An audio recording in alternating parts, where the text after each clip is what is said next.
DJ Sports.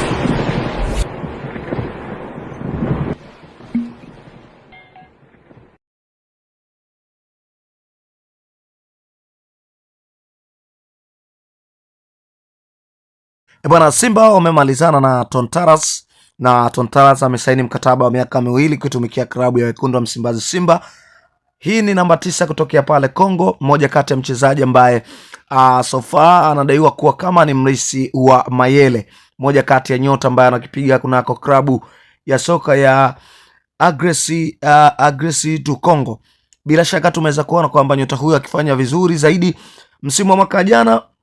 Tuliweza kuona kwamba nyota huyu aliweza kuisaidia timu yake kutwaa ubingwa wa ligi kuu soka pale Kongo, lakini pia msimu huu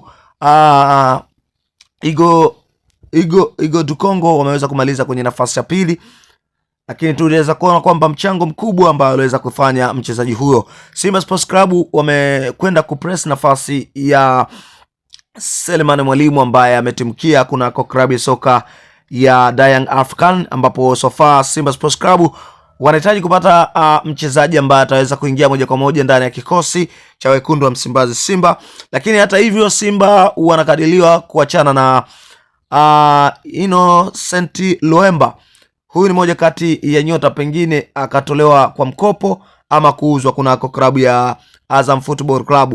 Hii ni kuhusiana na Simba Sports Club kuhitaji mchezaji wa kimataifa, huku idadi ya wachezaji wa kimataifa kuwa wengi zaidi ndani ya kikosi cha Wekundu wa Msimbazi Simba. Hivyo Simba wanahitaji kupunguza mchezaji wa kimataifa ili waweze kupata mchezaji wa kimataifa na kumwingiza kwenye system ili aweze kutumika katika msimu wa mwaka 2026 2027.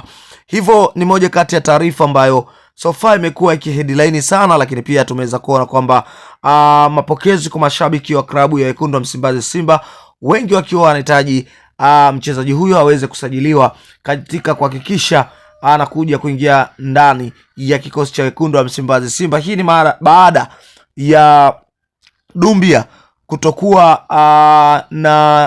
na wakati mzuri tangu ajiunge kunako klabu ya soka ya Wekundu wa Msimbazi Simba. Amekuwa akikosa magoli mengi sana, lakini tumeweza kushuhudia amefunga magoli 2 katika mechi 2 za kirafiki, na hivyo Simba Sports Club wanahitaji moja kati ya mchezaji ambaye atakuja kuwa